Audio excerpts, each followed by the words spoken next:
Assalaamu calaykum waraxmatullaahi tacaala wabarakaatuh. Daawadayaal kusoo dhawaada mawduuceena maanta.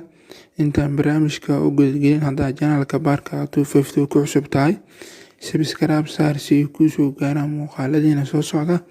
Muuqaalkan sheer dhaha mahadsanidin. Mawduuceena saaka waxaan kusoo qaadi doonaa kooxda kubadda cagta Barcelona xalay ciyaartay kulan ka tirsan UEFA Champions League gruubyada lugtiisa afraad. waxay la ciyaartay kooxda Slav Prague garoonka Camp Nou ayaa lagu ciyaaray. Barcelona waxaa la ciyaar fiican ay soo bandhigtay ciyaartooyda ugu firfircooneed xalay waxay ahayd Messi iyo De Jong. Barcelona xalay garoonka dhaawac waxaa lagu saaray Jordi Alba kaasoo lagu bedelay Sergio Roberto. Ciyaarta Slav Prague iyo Barcelona waxay kusoo dhamaatay eber. Barcelona 8 dhibcood ayay tagtay, 2 kulan oo dhiman oo bixi doonto kooxda Borussia Dortmund iyo Inter Milan.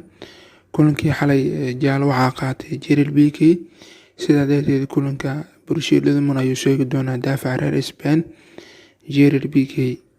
Ciyaartii xalay waa daawateen Slav Prague iyo Barcelona.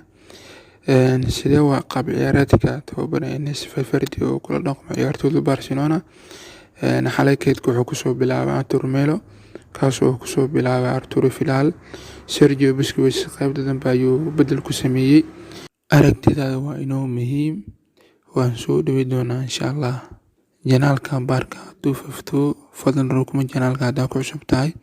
Intaan muuqaalka xiga isku arki doono sidaas iyo nabadgelyo.